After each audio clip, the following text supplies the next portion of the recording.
I really liked the previous iteration of JBL's Wave series of earphones, and this new series is very evidently an evolution over those, and they've done a good job with this.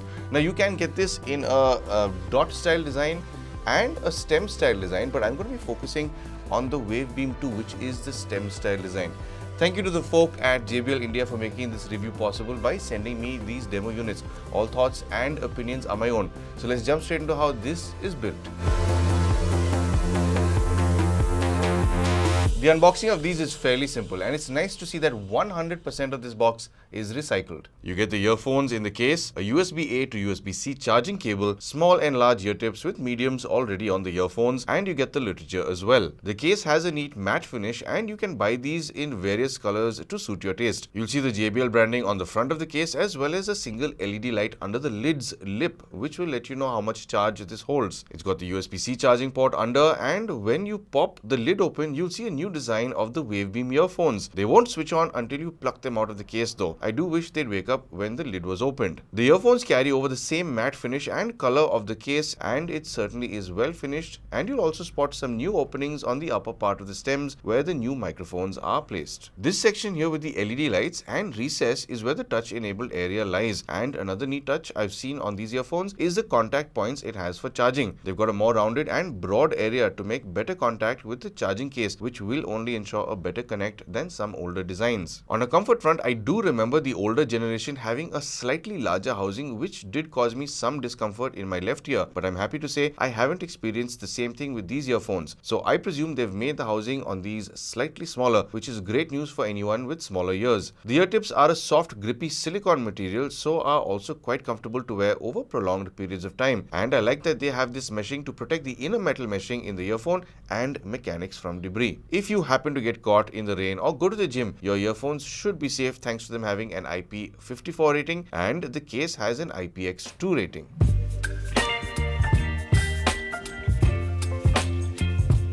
On a feature front, these come with Bluetooth version 5.3, have active noise cancelling, and even support multi-device pairing. And if you do want to control the finer aspects of these earphones, you can do so via the JBL Headphones app. When you go into the app, you'll see the battery percentages for the earphones and 3 different tabs you can go into for further control. The first one being General, where you get your ambient sound controls, so you can toggle between ANC, ambient aware, and talk through modes. Then you can select Smart Audio, which will choose the best quality codec to play audio from, and Smart Video, which will use the quickest latency possible with these earphones. Gestures will let you choose what controls you'd like to lock in with each earphone, so you will have to figure out what your priorities are before locking these in for the long haul, or you can always come back in this menu to alter the controls. Then you can choose whether you want voice prompts on or off, and choose a language you want them in as well. Moving over to the audio tab, you get an equalizer, which I'll speak about in the chapter about sound. You get a left and right sound balance option, which is always nice to have in case you need it for various reasons. It's nice to see the JBL Max volume limiter here, which caps your audio at 85 dB, which is one way of practicing good ear health, and you get a voice aware feature which plays your voice back to you while you're on calls. This is something I've only seen JBL do, and I know a lot of people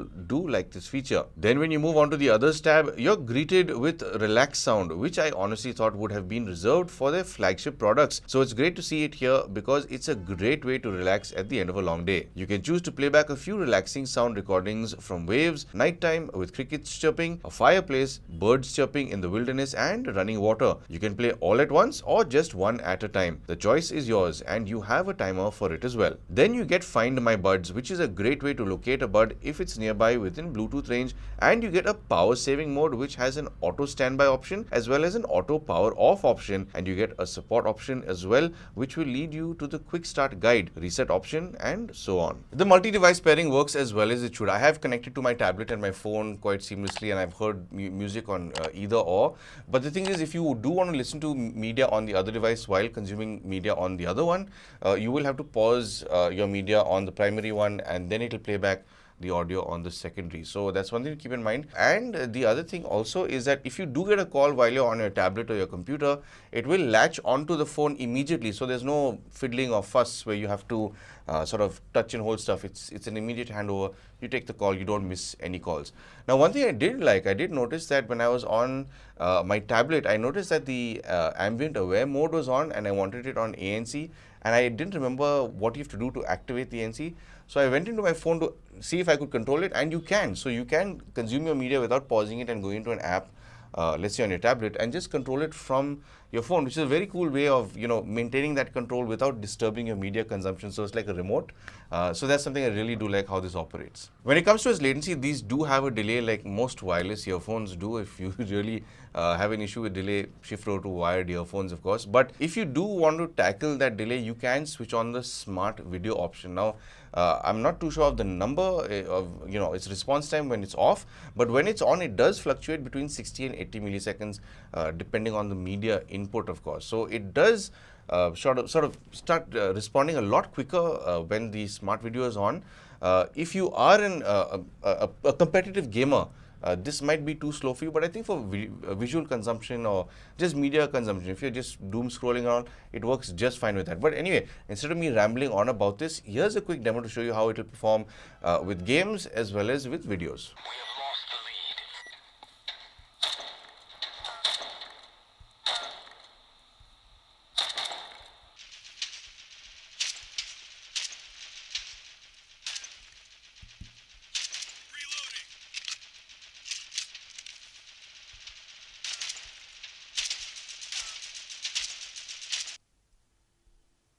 Connected.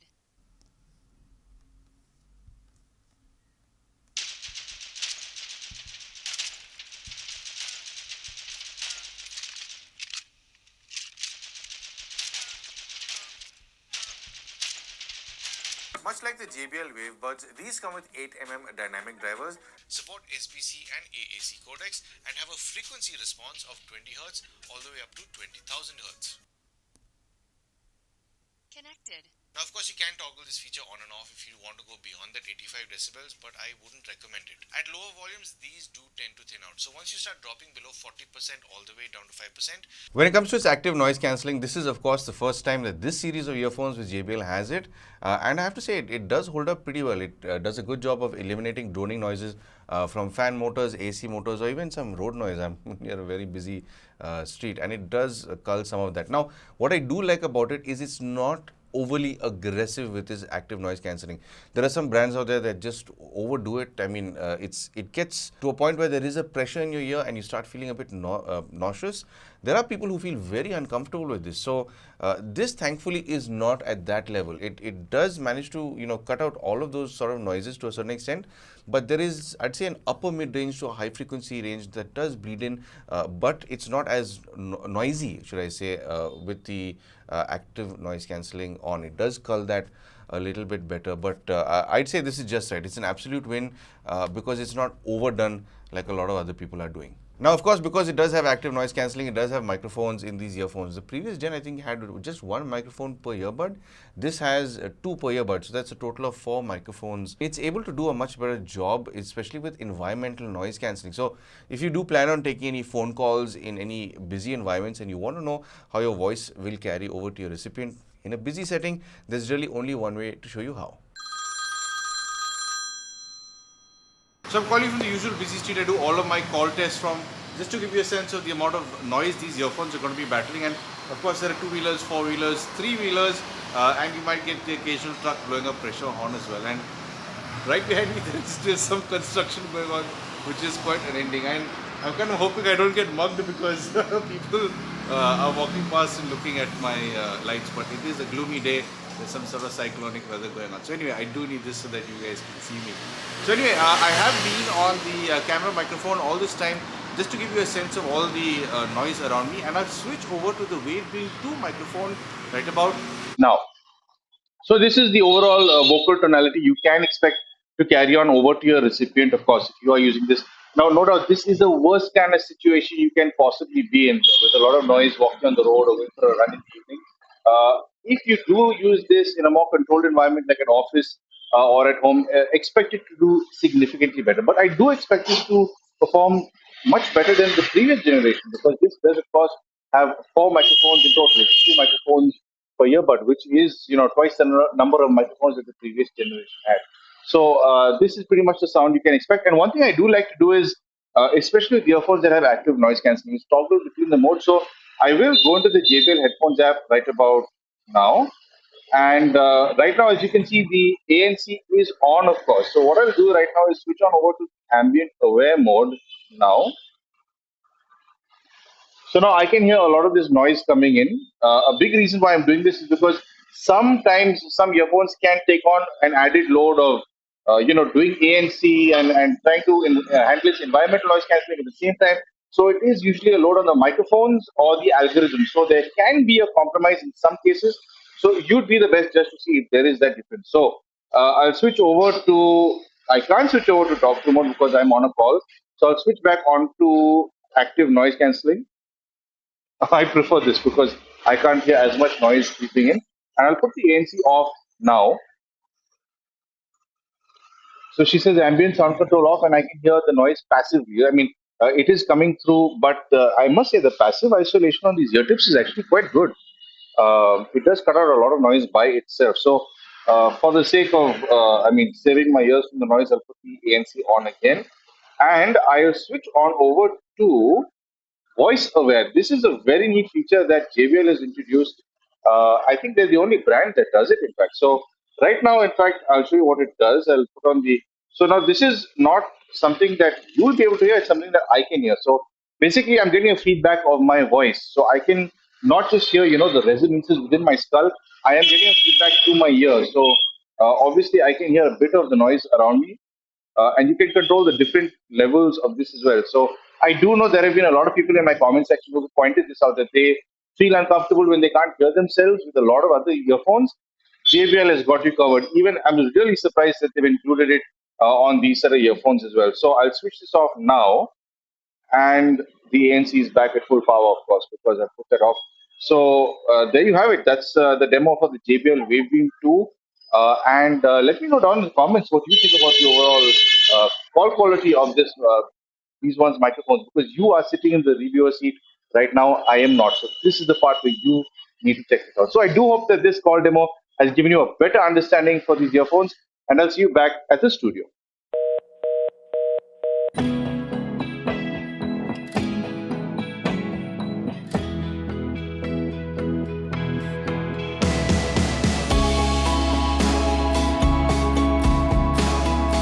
These come with 8mm dynamic drivers, have a frequency response of 20 Hz all the way up to 20,000 Hz, and also support the SPC and AAC codecs.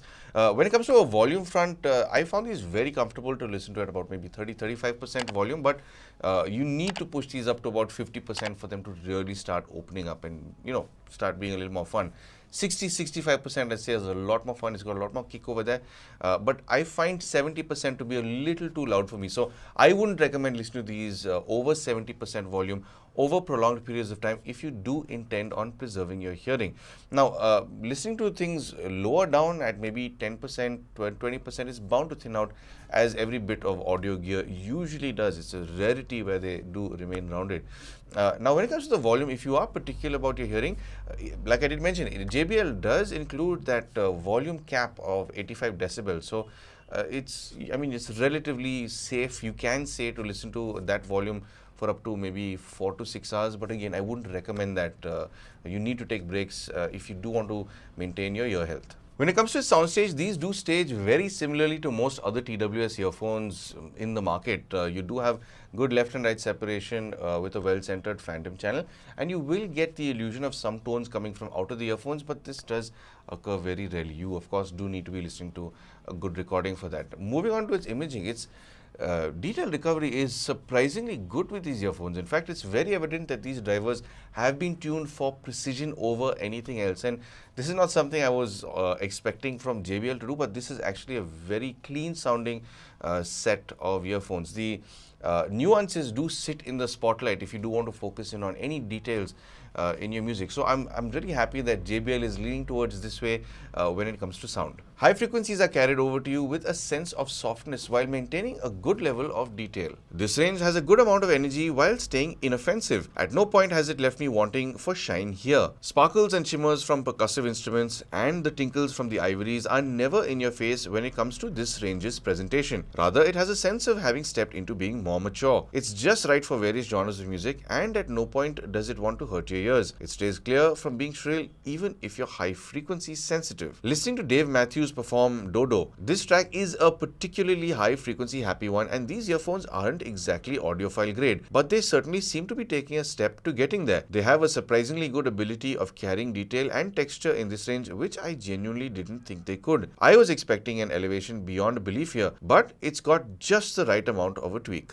Mid frequencies, like most TWS earphones, have a recessed mid-range, more so in the lower mids, and clearly JBL is taking a page out of the Harman curve here. Male vocals do have a thinned out listening experience here, but because of a slightly more elevated upper mid-range, these can tend to get a little close to being sibilant. If you're sensitive to this upper mid-range, it's certainly going to cross that threshold for you. I do wish it had a little more elevation in the lower mids, but it's not like this isn't an enjoyable tuning. It is, and you can always play around with the EQ if you're not a fan of how this sounds right out of the box. I do prefer how it sounds with the EQs off myself. Listening to Creed perform Who's Got My Back, Scott Stiff's vocals do sound like they are calling for a more rounded presentation. Instruments don't take a hit as much as male vocals do for sure, and this range does have surprisingly good separation between vocals and instruments. You can always tweak this range a bit to open it up via the EQ, but it will compromise the lower frequencies if you do that. So I can see why JBL has tuned this range the way they have. And speaking about low frequencies, this range has certainly gotten the biggest upgrade in sound from what I remember from the previous generation. It has more of a sub-low tweak with a healthy boost in the upper bass as well, so it's got a kick to it with a nice rumble for heavier music, movies or serial consumption. If the lower mids were tweaked, this lower range wouldn't sound as prominent as it is. It's certainly got body in this range, but I wouldn't say a bass enthusiast will like this tuning.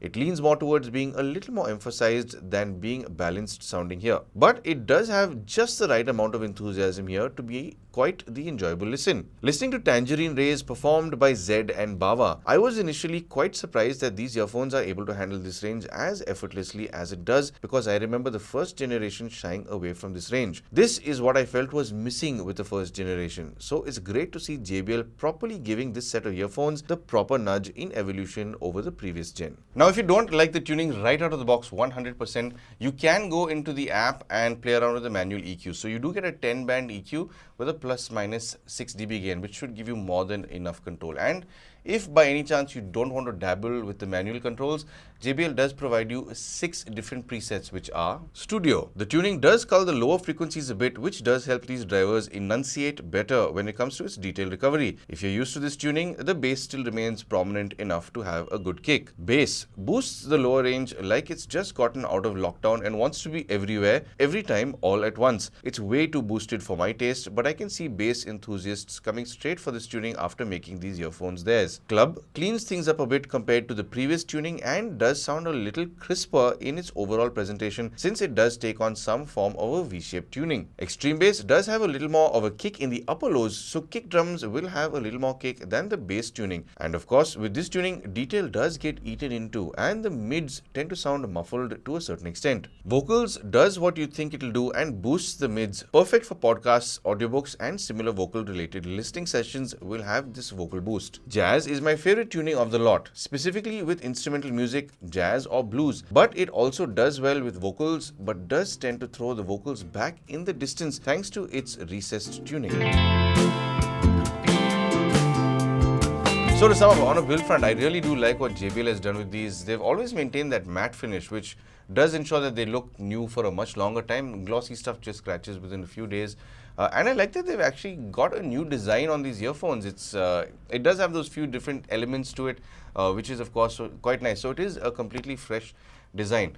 The one thing I don't like is maybe the fact that the earphones don't wake up as soon as you open the lid. That's the one thing I do like with, more flagship products from them, but you have to pull these out of the case for them to switch on. I mean, you do get used to it, which is all right. And of course, on a comfort front, I remember the older generation hurting my left ear. I do have a smaller left concha, and this one I've listened to for hours on end. I've not at any point felt discomfort, which has eventually led to pain. I did feel that with the previous generation. So kudos to them for addressing this issue as well. On a feature front, I was really surprised to see that JBL has included active noise cancelling on these earphones. It's not something I would have expected at this price range, so it's pretty amazing that these do get it.